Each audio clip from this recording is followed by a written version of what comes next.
第116章殃及池鱼。贝克兰德皇后区霍尔家的豪华别墅内，奥黛丽刚试过今天备选的3套晚礼服，正坐在软垫椅子上思考他们分别该搭配什么饰品，自己更倾向于哪个方案，母亲的意见又会是什么。就在这个时候，他眼前突然出现了无边无际的灰白雾气和高踞其上俯视着一切的模糊身影。紧接着，他看见了另外的人影被灰雾笼罩的祈祷人影，耳畔则回荡起相应的话语。对此，奥黛丽不禁反喜，因今天没有塔罗聚会略感不安和担忧的内心一下平定。果然没什么。世界先生真的出现心理问题了。他最近一定承受着非常大的压力，难怪之前要预约。奥黛丽一阵感叹，转而思考起自己什么时候有空的问题。沉吟之中，他的目光扫过了房间内忙碌的女仆们，扫过了蹲坐在门口的金毛大狗苏茜。奥黛丽嘴角不可遏制地上翘了少许，低下脑袋，隐蔽的祈祷回应道：请转告世界先生，我最近都有空闲，由他确定时间和地点，只要不在夜里，不超过贝克兰德西面几个城区。此时正观察女仆们做事的金毛大狗苏茜似乎感受到了莫名的注视，狐疑的转头望向奥黛丽所在的位置，但没有发现任何问题。灰雾之上，巨人居所般的宫殿内，随时有空，方便出门的时间段，不会远离熟悉区域的地点。克莱恩揉着额角，解读出了正义小姐的回答。他的第一反应是最好今天或者明天，由对方确定地点，然后自己再利用蠕动的饥饿直接传送过去。可旋即想到了一个问题，那就是道恩唐泰斯处于职业者排查范围内，很可能正被监控着，贸然旅行非常容易暴露问题。等个几天，或者……克莱恩认真想了想，让巨现出来的世界格尔曼斯帕罗再次祈祷道：请转告正义小姐，那就今天，在灰雾之上。奥黛丽眼睛有所睁大，觉得世界先生给予的答案完全超乎了他的预料，这还让他怎么找苏茜做替身？而且在愚者先生的宫殿内，很多细节我没法看清楚或者感应到。对心理问题的治疗来说，这严重缺乏条件。奥黛丽平复下惊讶，从可行性的角度提出了自己的疑惑，请愚者先生转达给世界。没过多久，他再次得到了回复：我会请愚者先生解除这方面的限制，换用别的办法掩饰双方的真实模样。还能这样？这就是愚者先生眷者的特殊待遇吗？我们这连续的沟通都相当于直接的交流了，实在太麻烦愚者先生了，而他近乎纵容。奥黛丽思绪一转，没再寻找理由。好的，今天晚上11点30分到12点30之间，在生日舞会结束前，他不认为自己会有独处的空间。同一时间，伯克伦德街39号那栋房屋内，海柔尔无聊地望着挑选出来的晚礼服，听着母亲在旁边反复叮嘱。他今晚要陪父亲和母亲参加奥黛丽霍尔小姐的生日舞会。就在海柔尔思绪一点点发散，脑海逐渐空白时，他看见一只灰白色的老鼠出现于门口，略显焦急地挥舞起手爪。海柔尔耐着性子听母亲讲完新的一遍，找了个借口，直接返回了卧室。当他关上并反锁住房门后，那只灰白色老鼠不知从哪里窜出，一下来到了他的脚边，很是滑稽地蹲坐道：我发现附近有些不对。这老鼠竟然震荡空气，口吐人言。海柔尔对此并不惊讶，疑惑反问道：有什么不对？那只灰白色老鼠抬起右前爪，指了指窗外道：有黑夜教会的非凡者在排查这片街区，规格相当高，他们在寻找什么？海柔尔微微皱眉道。那只灰白色老鼠缓慢吸了口气道：我怎么会清楚？但肯定是非常严重的事情。这样一来，他们很可能会发现你的问题。海柔尔有些担忧又有点不解地问道：他们怎么发现的了？下水道内的线索不是已经炸掉了吗？相应的问题不也做好处理了吗？那灰白色老鼠一时竟不知该说点什么，好几秒后才含糊回应道：官方非凡者有不少奇怪却有用的调查办法，总之我要处理一下你的梦境，这是最容易暴露的地方。海柔尔俯视着地上的老鼠，眉头一点点皱起，又舒展开来道：好吧，不要一副不太情愿的样子，我好不容易才重新积攒起一点力量，现在又得浪费了。这片街区是被诅咒了吗？先是来了个状态很奇怪的魔女，接着出现侠盗黑皇帝，现在又莫名其妙发生让职业者如此重视的事情。那灰白色老鼠烦躁的吱吱叫了2声。晚上7点30分，海柔尔陪着父亲马赫特议员和母亲利亚娜夫人来到皇后区，进入了霍尔伯爵家。因为今天是生日舞会，他并没有直接见到奥黛丽·霍尔小姐，只是安静的旁听着父母和霍尔伯爵、凯特琳夫人、希伯特·霍尔勋爵等人寒暄交流。在他眼里，这些尊贵的大贵族与平民在本质上是一样的，所以并没有表现得特别拘谨，行为举止和言语谈吐都相当大方。如果不是母亲利亚娜夫人一遍又一遍强调，海柔尔甚至认为这别墅内华丽的舞池、极具艺术价值的壁画和典雅出色的雕像更值得尊敬。微笑与一个个认识不认识的人打完招呼，海柔尔终于等到舞会开始，看见今晚的主角。奥黛丽·霍尔小姐挽着伯爵和伯爵夫人的臂弯，走出2楼房间，来到正对舞池的栏杆处。海柔尔目光一扫，就要习惯性掠过对方的面容，审视他的礼服式样和饰品搭配。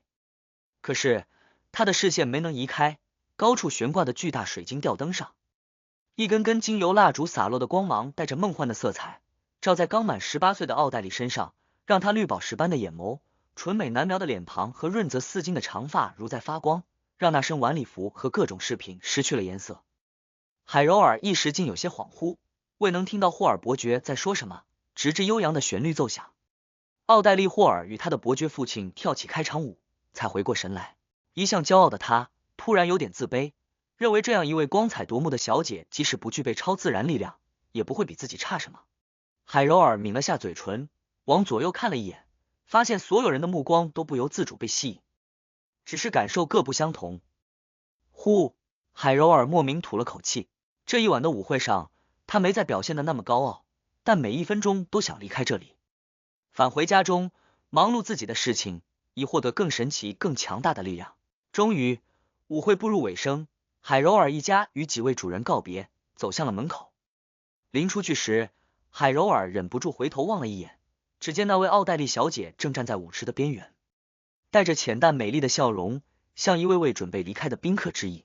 她似乎依旧处在灯光正下方。生日舞会结束，奥黛丽取掉饰品，换上睡裙，进入了浴室。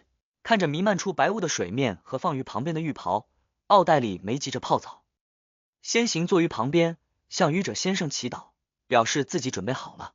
过了10来秒，他看见深红光芒潮水般涌出，淹没了自己。灰雾之上，奥黛丽出现在了青铜长桌侧面。这一次，他没看见笼罩于灰雾中的愚者先生，只发现侧面有一个古老的忏悔室，它是一个半人高的棕色大箱，前后各有一扇门，中间由木板隔断。我还以为世界先生会请愚者先生具现一面墙壁，我和他分在2侧，各自靠墙沟通。现在虽然本质上是一样的，但忏悔室里又狭小又黑暗，他真是一点也不考虑女士的感受啊。世界先生要是考虑了，我反而会奇怪。奥黛丽一边浮现出些许笑意，一边走到忏悔室还未合拢的那扇门前，弯腰钻了进去，双腿斜跪而坐。关上木门，真正意义上第一次治疗病人的奥黛丽突然有点激动。置身于黑暗的她，因环境和情绪放下了平时遵守的诸多规矩，微扬嘴角，屈起手指，轻敲隔断木板道：“喂，世界先生在吗？”对面盘坐的克莱恩被正义小姐欢快的语气感染，情绪略有放松的说道：“你可以开始了。”这一次他未用灰雾遮掩自己，但变成了格尔曼斯帕罗的样子。确实，世界先生的精神状态不是太好，太紧绷，太焦躁。奥黛丽先感应一下，接着使用了心理医生的安抚，柔和的无形的波动蔓延开来，克莱恩顿时有种炎热夏日早起吹到清晨凉爽之风的感受，内心的燥热和烦乱陡然消失。奥黛丽见世界先生明显有恢复，暗中松了口气，轻声问道：“你最近有做噩梦吗？”第117章枕巾。噩梦？克莱恩斟酌了2秒道：“有，我会梦见一个迷雾笼罩的小镇，半空的红月时而清晰，时而模糊。在这个小镇中央，有一个黑色的教堂，里面吊满了尸体，他们穿着不同年代的衣物，随风轻轻晃动，发出奇怪的声音。除了这些，还有一个牙齿缝隙里挂着血色人肉的美丽女子，一个由无数小蘑菇组成的蘑菇人。”为了治疗心理问题，克莱恩较为完整的还原了自己的梦境，但没有说明这是真实遭遇过的事情，没有透露自己知道那个美丽女子的身份和怪异蘑菇的来历。同时，他隐瞒下了透明蠕虫团和查拉图的存在。奥黛丽认真而专注地听着，根据本身的非凡直觉和神秘学心理学双重知识，边思索边说道：“世界先生，我能想象得出来这些梦境场景的惊悚和邪异，也能体验到那种会让你惊醒的巨大恐惧。”间隔着木板的对方没有反驳。奥黛丽信心愈发充足，悄然做出新一轮安抚，并开始引导。梦境里的恐惧往往来源于内心潜藏的情绪，而内心潜藏的恐惧绝大部分时候只有2个来源，一是未知，二是无法抗拒。你梦境里看到的那些可怕事物只是表象，你真正恐惧的是它们代表的、象征的、隐藏于幕后的事情。说着说着，奥黛丽突然问道：“那是什么呢？”克莱恩正循着正义小姐柔和甜美的嗓音，一点点放松，一点点审视自己的内心。忽然听到了这么一个问题，下意识就回答道：“是制造了这一切的存在。”他顿了一秒，迟疑着补充道：“他们既是未知的，也是让人无法抗拒的。”这个时候，克莱恩已然明白了自己做噩梦、精神状态不佳的真正原因。他本能的在恐惧着一些事情，本能的有了潜藏的负面情绪。前者既包含那团透明蠕虫和查拉图的恐怖表现，也有橡皮茶天使的莫名举动和使用黑暗圣辉开门成功的事实。他们分别制造了无从抵挡前路绝望的情绪和谁是敌人谁是朋友谁在谋划什么的未知感受。是的，我在恐惧那团疑似占卜家途径序列一诡秘使者的透明蠕虫，在恐惧借助开门不知达成了什么目的的查拉图，在恐惧想法未知的女神以及橡皮茶天使。克莱恩缓慢吐了口气，于心底承认了自身的害怕。奥黛丽再次使用了安抚，发现世界先生精神的紧绷从本质上有了缓解，心中一喜，大胆说道：“恐惧的一大根源是不够自信。你回想一下，是否在相关事情上有过疏忽，犯了错误，这导致你的灵一直在提醒你，暗示你，逐渐演化为噩梦的一部分有过疏忽，犯了错误，灵的提醒。”克莱恩琢磨着正义小姐的话语，认真的梳理起自身恐惧的那些事情的细节。很快，他表情一点点变沉，发现了一个问题：我通过圣剑，在女神见证下订立誓约时，虽然还没有成为小丑，挥舞的力量远未进入现实世界，无法被特殊的神灵、半神和灵界生物察觉，但却难以瞒过命运，也就是怪物途径的非凡者。而女神还有个称号，叫做恶难和恐惧的女皇，她执掌着厄运，属于命运领域的神灵之一。所以那个时候就开始被注视了吗？克莱恩的心思一点点沉淀，因未知而来的恐惧似乎缓解了大半。他未做出回答，也没等待正义小姐再次开口，转而问道：“如果你将面对一个甚至多个难以挑战的敌人，你会怎么做？”奥黛丽并没有因为被病人反问而懊恼，反倒认为这是好的现象，斟酌着说道：“先躲避，先隐藏，努力的提升自己。如果躲避和隐藏争取来的时间无法让你成长到足以面对敌人的程度呢？”克莱恩追问道：“如果双方的差距很难弥补呢？”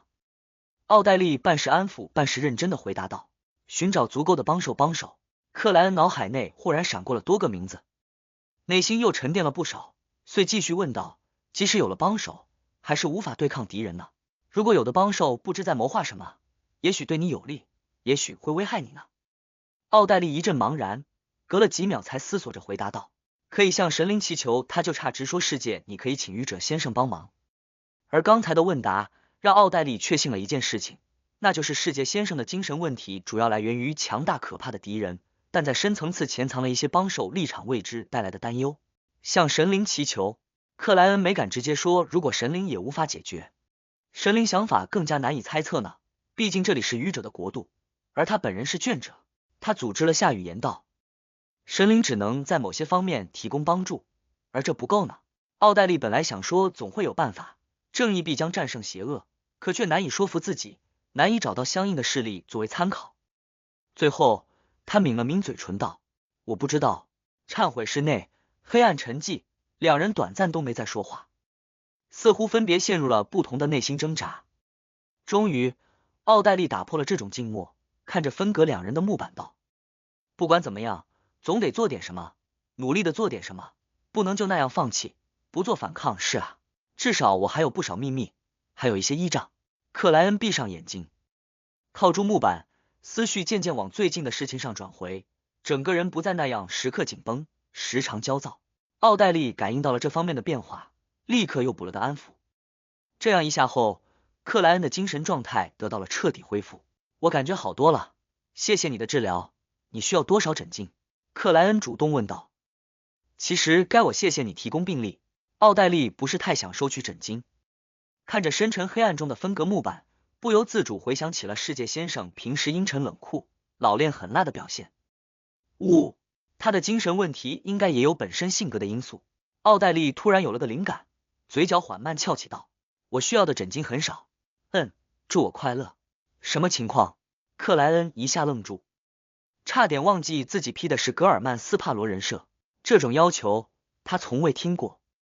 克莱恩犹豫了一阵，终于还是以世界的身份，故作冷酷的开口了：“既然你这么要求，祝你快乐。”奥黛丽的笑容一下变盛，我也祝你快乐。世界先生，不要总是把事情压在心里，多笑一笑，快乐一点，能消除很多隐患。好了，你的精神问题已经解决，但过几天或者下周内得做次复诊。克莱恩不知该怎么回应，只能简单嗯了一声。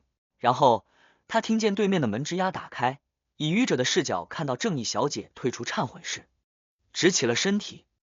让对方返回现实世界后，克莱恩没敢在灰雾之上停留太久，很快也离开了这里，躺到了自家床上。此时精神状态恢复，身心放松下来的他才察觉到一件事情，那就是他密友大师的魔药又消化了不少，进度远超预计。这是因为在迷雾小镇依靠密友欺瞒过半神潘纳迪亚，操纵他和 A 先生按预想完成了表演，所以密友大师守则除了应尽量在幕后，要让每一个密友都有自己的人设，更显真实，还包括以自身密友为引导，操纵敌人，在现实上演木偶戏。克莱恩若有所思的在心里自语了几句，认为也许今年之内自己就能消化完魔药。他情绪复杂的吐了口气，转而侧头望向穿透窗帘的绯红月光，无声说道：“那位失踪的仆役应该已经被找到了，我留下的线索也应该已经被发现了。”圣塞摩尔教堂的弟弟伦纳德和辛迪、鲍勃等人看着参加会议归来的队长索斯特，耐心的等待他介绍新的线索。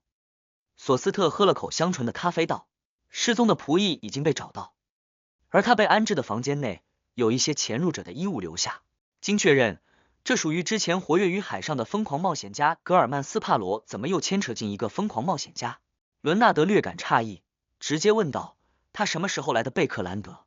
没人知道，唯一能确定的是，这位疯狂冒险家最近几周还有在海上出现，猎杀了些海盗。索斯特语速不快不慢的说道：“风暴教会那边知道的更多，军情9处也似乎了解不少，上面会派人去联络的。”索斯特刚交代完，有电报传了进来，他来自迪西郡的职业者队伍，译码出来的内容是，道恩·唐泰斯目前的身份是虚假的，他过去10年在南大陆依靠冒险积攒了不少财富，更进一步的确认需要时间，因为那里很混乱，经常有战争，地区所属改变频繁。第118章魔鬼在细节，听起来像是一个烂俗的故事。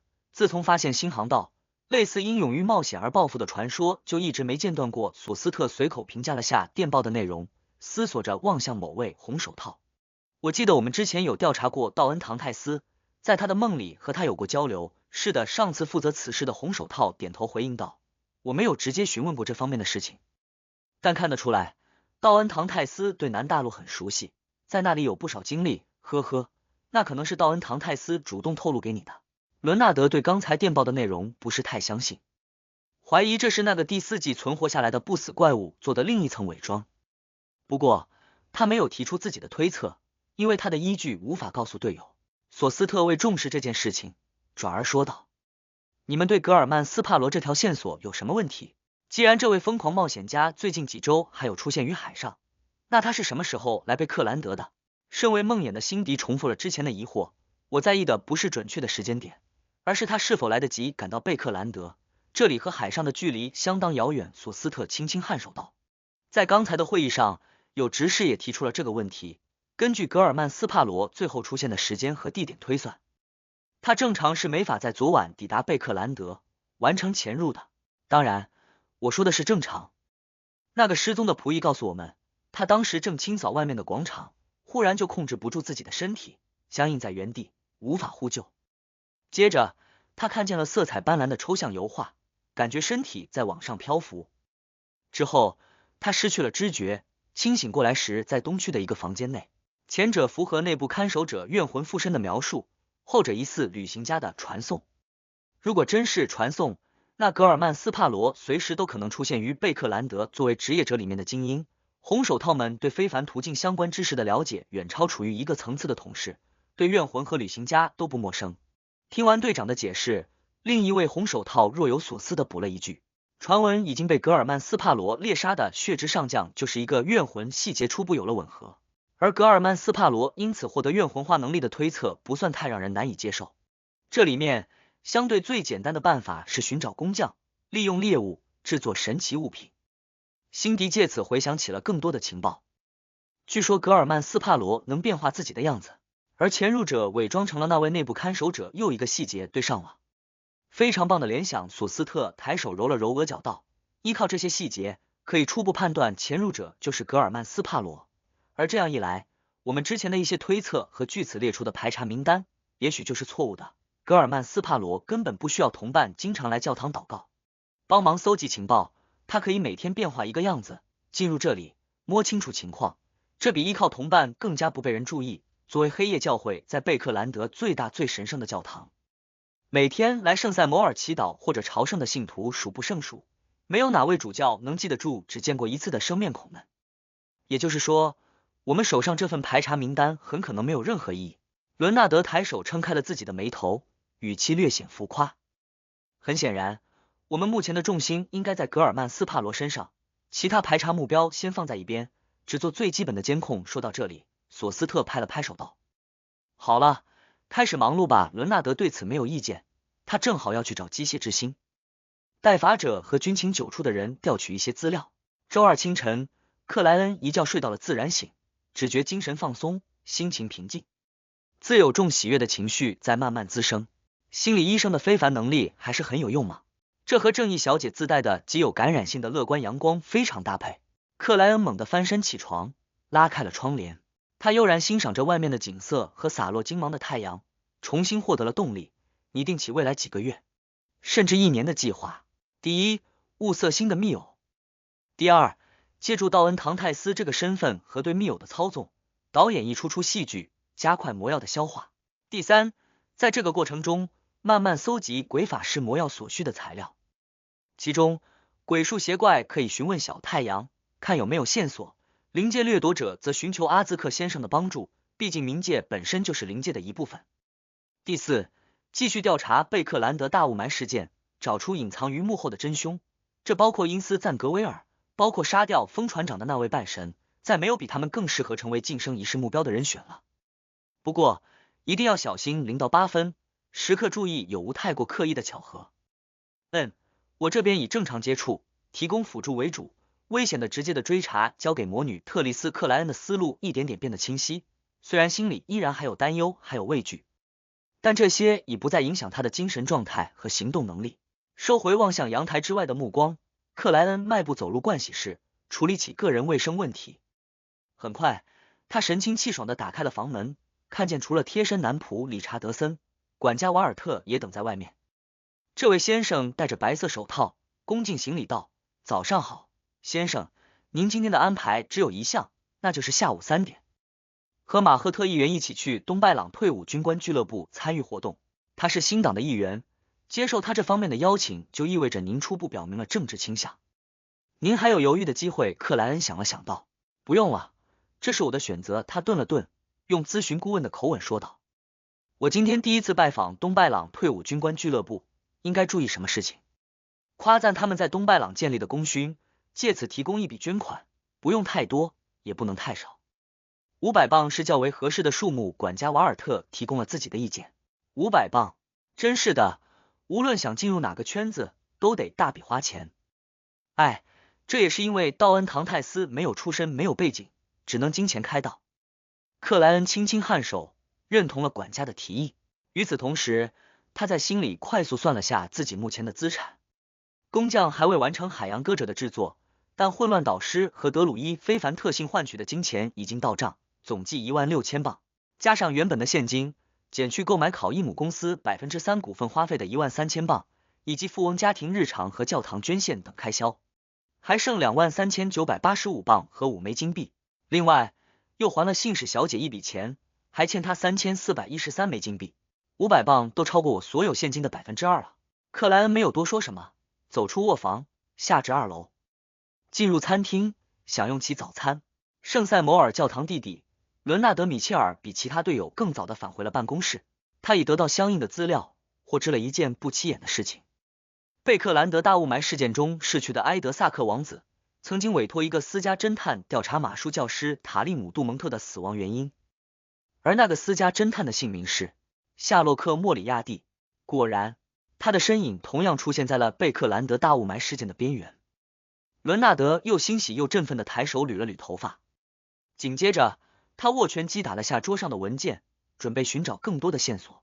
可是他却忽然静止了7、8秒，然后才有些尴尬地端起杯子，喝了口咖啡，在心里咕哝道：我刚才究竟想做什么？捶了一下后就忘记了。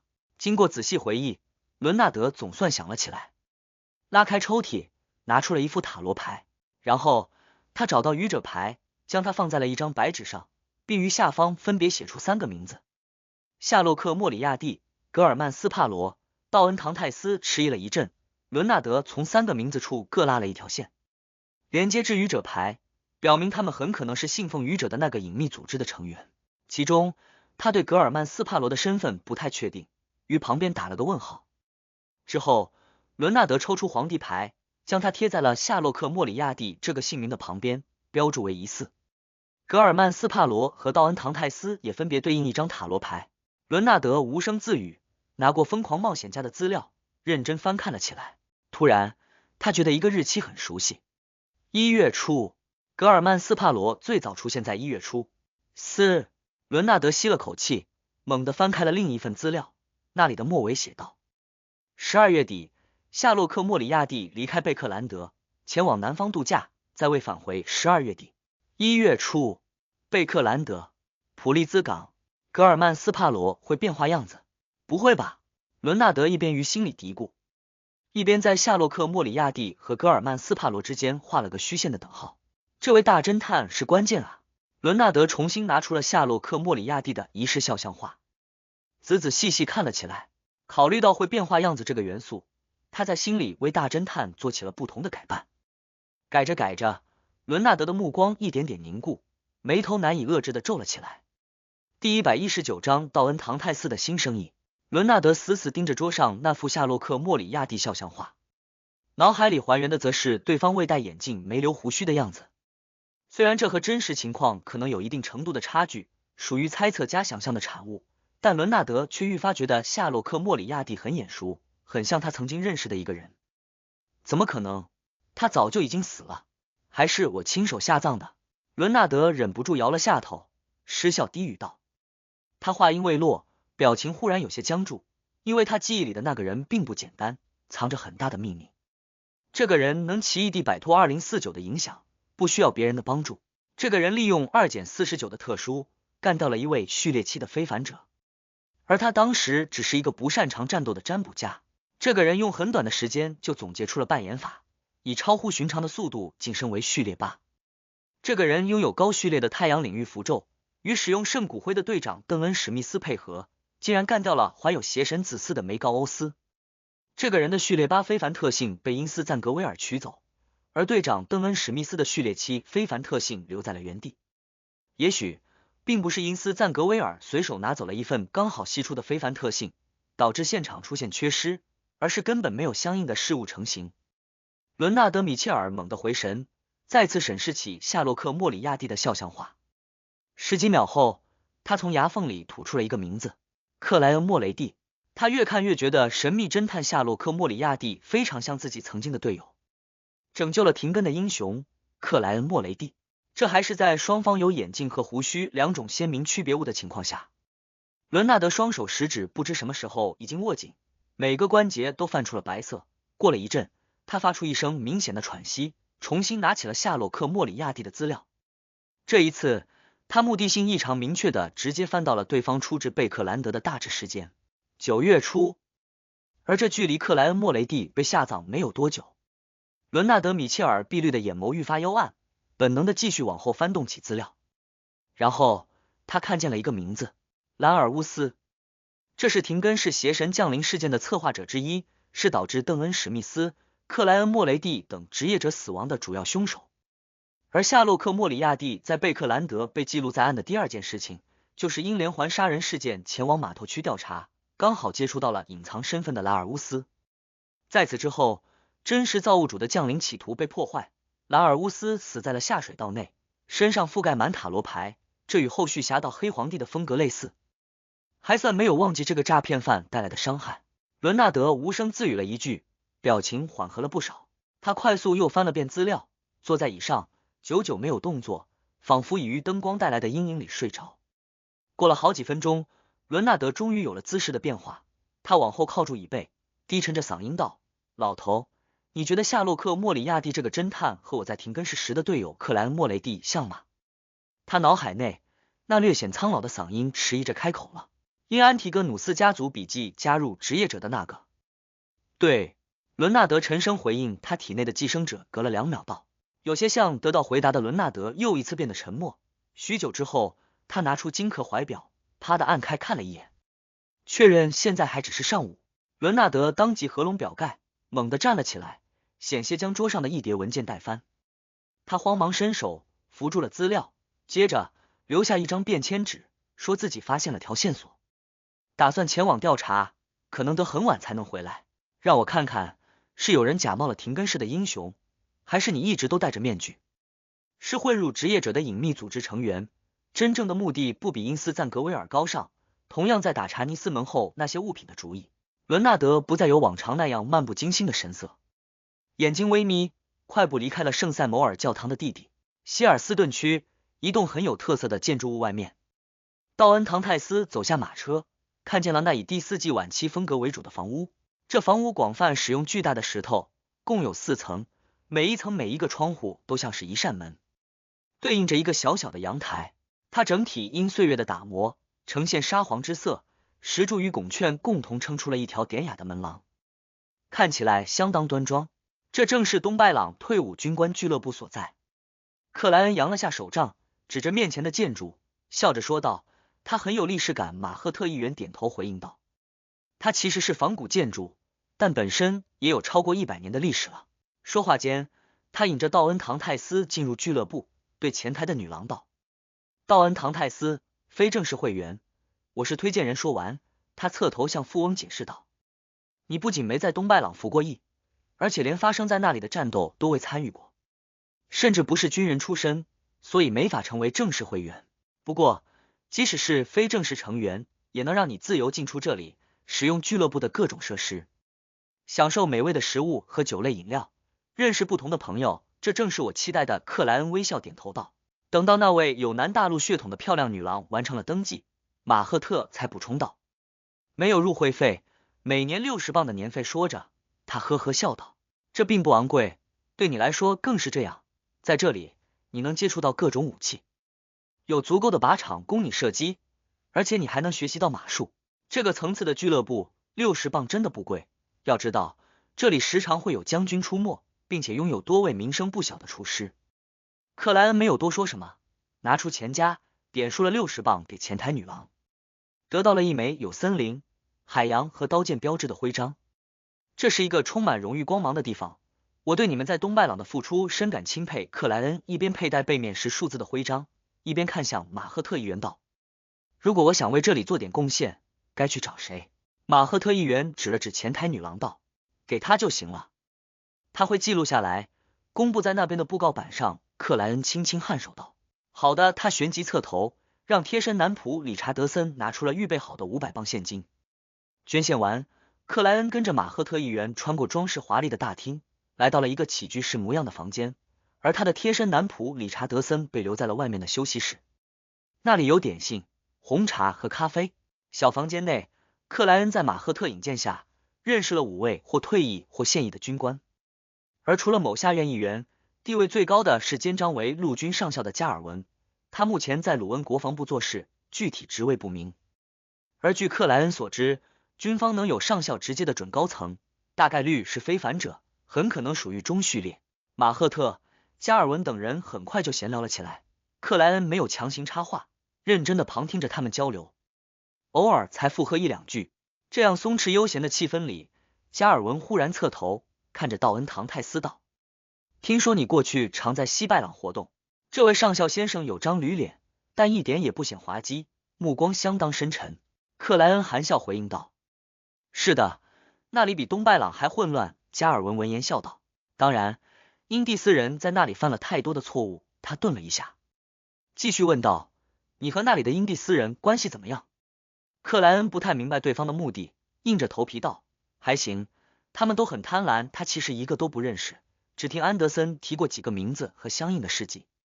加尔文点了点头，又提出了一个问题：“你和那里的部落、那里的反抗军熟悉吗？”认识部分，克莱恩含糊回应道。他认识的反抗因蒂斯的军队首领只有一位，那就是前因蒂斯皇女、神秘女王贝尔纳代。加尔文笑了笑，端起红葡萄酒，轻轻抿了一口。这个过程中，包括马赫特议员在内的其他人都没有说话。放下酒杯，加尔文再次望向道恩唐泰斯道：“是这样的，我们每年都会淘汰很多枪支和火炮，而直接销毁或者做别的处理，要么太浪费，要么成本太高，不是好的办法。不知道你有没有兴趣购买一批，将它们卖到西拜朗，卖到因蒂斯人统治的区域，卖给那些部落和反抗军。相信我，这绝对是一门非常赚钱的生意。当然，它也很危险。如果你在西拜朗被因蒂斯人抓住，我们是不会承认你在为我们服务的。这是要让我做军火商，这可是最赚钱的生意之一。虽然我对西拜朗根本不熟，在那里没什么人脉，但是我可以辗转卖给神秘女王，卖给罗斯德群岛的反抗军。”克莱恩心中一动，故意表现出了复杂而矛盾的情绪。我没做过类似的事情，但他确实足够诱人。加尔文哈哈一笑道：“不用着急做决定，这是一件很重要的事情，值得认真考虑。只要在这周之内将你的答案告诉马赫特就行。”克莱恩暗中松了口气，微笑点头：“好的。”廷根市拉斐尔墓园内，虽然下午的阳光相当强烈，但这里很多地方依旧阴暗冰凉。伦纳德正立在一座坟墓前，静静注视着石碑。第120章单刀直入。半空阳光明媚，墓园一角寂静阴凉。伦纳德·米切尔忽然提起了插在旁边的铁铲，两堆泥土逐渐增高，墓穴一点点暴露了出来，周围偶尔有人经过，却对此毫无察觉，似乎这边发生的只是一场迷梦。终于，伦纳德放弃铁铲，俯身往下，伸出双手握住了棺材盖子的边缘。他猛地一个用力，掀开了那沉重的木盖，发现粗长的铁钉们不知什么时候已经掉落。漆黑的棺材内空无一物，什么都没有。伦纳德保持着身体的半弓，静静看着这一幕，许久未有额外的动作，仿佛变成了石质雕像。迷迷蒙蒙的梦境里，克莱恩看见了一块石碑，写有铭文的石碑，它无声屹立于诸多同类中，被月光染上了一层绯红。这样的场景旋即破碎，克莱恩豁然清醒过来，确认自己还是道恩唐泰斯，还在伯克伦德街160号的主卧室内。刚才的梦境似乎在昭示什么。作为一名占卜家，克莱恩对每一个梦境都秉持着重视的态度，此时也不例外。收敛精神，抛去睡意，尝试做起解读。那应该是一块墓碑，这代表着某位亡者或与复活有关的事项。绯红的月光象征女神，对应黑夜教会、职业者等概念。如果直接看到月亮，则可能涉及原始月亮吸血鬼始祖莉莉丝和欲望母树。墓碑染上了近乎鲜血的颜色，这表明不是一件好事。克莱恩一边解读，一边将内容贯通起来，试图得到有效有意义的结论。经过认真的思考，他开始相信梦境给予的启示与过去的他与黑夜教会有关。再联想到最近几天发生的事情，克莱恩慢慢有了答案。道恩唐泰斯因为频繁前往圣塞摩尔教堂，必然会被放入排查名单。如果伦纳德还没离开贝克兰德，那这肯定会引起他的注意。毕竟他清楚道恩唐泰斯不简单，来历神秘。作为偷盗者途径的天使，伦纳德体内的老爷爷大概率能发现灰物与占卜家途径有密切联系，并知晓相应的序列灵叫愚者。这样一来，他们很自然就能将之前流传的愚者尊名与此关联起来，相信我是崇拜愚者的那个隐秘组织的成员，而从这条线延伸，又能将杀死兰尔乌斯的人，同样用了塔罗牌的侠盗黑皇帝牵扯进来，再加上我刻意留下的格尔曼斯帕罗线索，以及伦纳德之前就在调查夏洛克莫里亚蒂的事实，他将这些情况一一贯通，找出了重点怀疑对象，并非没有可能。而早期的夏洛克莫里亚蒂伪装不是太好，伦纳德只要深入调查下去，不难发现大侦探和他的前同事很像，所以他这是到廷根挖坟确认去了。想着想着，克莱恩拿了个靠枕过来，摸索着坐起，觉得自己已经找到了刚才那个梦境的答案。他开始慎重分析接下来会发生什么，考虑着要不要放弃道恩唐泰斯这个身份。伦纳德没法将推测和结果告知其他职业者，因为关键部分无法解释，这会暴露出他自己的秘密。根据我的经验和对他的了解，他会用别的方式引导，这会更复杂更麻烦，花费更多的时间。于此之前找到他，再做一次警告，应该就能打消他的想法。毕竟这次教会没有实质的损失，无人因此死亡。道恩唐泰斯这个身份我有注意时间点，专门伪造了前几个月在南大陆活动的轨迹，与格尔曼斯帕罗出现频率减少的日期做了一定的错开，而这牵扯因蒂斯殖民地，验证相当困难。也就是说，伦纳德顶多到格尔曼斯帕罗等于夏洛克莫里亚蒂等于克莱恩莫雷蒂这一层，顶多认为我和他们是同伙，属于信奉愚者的那个隐秘组织。呵呵，在他眼里，道恩唐泰斯应该是个能直接察觉到他体内老爷爷存在的神秘强者，半神半人，这就和其他身份有了显著区别。克莱恩很快有了对策，转而思索起下午在东拜朗退伍军官俱乐部遭遇的那件事情。这种走私军火的生意怎么会直接找到我？我刚和马赫特议员建立起友谊，还没经历过什么考验，不是那么值得信任啊。或许这本身就是一个考验。最开始的枪支火炮数量应该不会多，也不会涉及太好的产品，并且要先款后货。如果我真有什么问题，他们不会有任何损失，只需承受这小批武器流入自家控制区域的一点后遗症。对他们来说，我这个经历复杂，对西拜朗有深入了解的富翁真的是很好的人选。第一，有钱；第二，有胆量；第三，有资源有人脉，可以将军火卖到合适的人手里；第四，在王国上层毫无背景，随时可以作为替罪的羔羊扔出。他们应该会派人暗中监督，只要这次的生意能够顺利完成，之后我就是军方的亲密合作伙伴了，这有利于调查贝克兰德大雾霾事件的真相。现在的问题是，我对西拜朗的反抗军和各个部落没有任何实质的了解，安德森这家伙也不知道去哪里了，我又没他的联络方式。达尼兹或许有掌握一定的西拜朗情况，英哲女士也是，她背后的神秘女王同样如此。先从这些渠道搜集情报，有了决定的克莱恩思绪逐渐回落，睡意再次涌起，于是他身体一点点下滑，钻入了被窝里。圣塞摩尔教堂的地底，从廷根返回的伦纳德赶上了小队的内部会议。索斯特先行通报起大主教的结论和本地几支职业者队伍的收获。圣安东尼阁下借助圣堂的帮助，确认潜入者就是格尔曼斯帕罗，并给出了这个疯狂的罪犯依旧活着但不处于这个世界上的结论。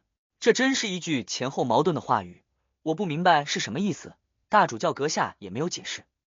总之，我们的重心将彻底转向对格尔曼斯帕罗的调查，而据军情9处提供的资料显示，格尔曼斯帕罗是个假身份，最早就来自贝克兰德。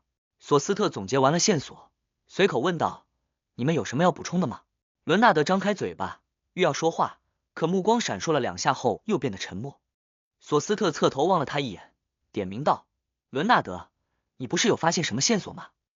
伦纳德静默了1秒，耸了下肩膀道：那个线索已经被排除掉。索斯特没有再问，转而望向了别的队员。经过一轮补充和分析，他开始安排自己这支红手套小队的任务。等到一切分配妥当，伦纳德·米切尔拿着一份需要入梦的会交叉检查的名单，返回至上层休息室，将身体丢到了床上，无声静坐了一阵。伦纳德抬手理了下头发，准备展开行动。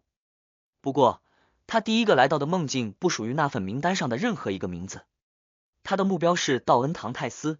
经过反复考虑，他决定和这位隐秘组织成员不死的第4级怪物面对面谈一次，看能否套出相应的情报。这看起来有些鲁莽，但在彼此都知道对方有问题、有秘密的情况下，不失为一个好办法。伯克伦德街160号，克莱恩迷糊的神志陡然清醒，知道有人进入自己的梦境了。他略有沉吟，坐着安乐椅上，侧头望向阳台，看见一位身穿白衬衣、黑马甲的墨发绿瞳男子轻巧跃了进来，正是伦纳德·米切尔。我还没去找你，结果你自己就上门了。别的职业者都是很礼貌的敲门进来，只有你翻阳台。克莱恩一边腹诽一边看着诗人同学靠拢。此时，伦纳德眼中梦里的道恩·唐泰斯依旧一身正装，发鬓斑白，棱角分明，极富魅力。这一刻，这位富翁先生嘴角微翘，含着笑意，丝毫没有掩饰自身保持着清醒、未受梦魇能力影响的情况。帕列斯·索罗亚斯德没有告诉过你什么叫礼貌吗？克莱恩以符合对方心目中形象的口吻说道。帕列斯·索罗亚斯德，他又在警告我。伦纳德愣了一下，记住了这个姓名。他迅速收敛思绪，姿势不是太标准的行了一礼道：请原谅我的打扰，你在我们的排查名单上。这次的潜入事件是你们做的，这是你来到贝克兰德的目的。不，道恩·唐泰斯形象的克莱恩端起旁边的红酒，轻轻抿了一口道：不是我们，是他自己一个人。他摆出了一副不怕你知道的姿态。格尔曼斯帕罗，伦纳德低沉反问道。克莱恩藏着些许沧桑的幽邃蓝眸看了对方一眼道：这不是很明显的事情吗？他究竟想做什么？他什么都没拿走。伦纳德顺势问道。克莱恩抬手摸了摸斑白的鬓角，呵呵一笑道：你认为呢？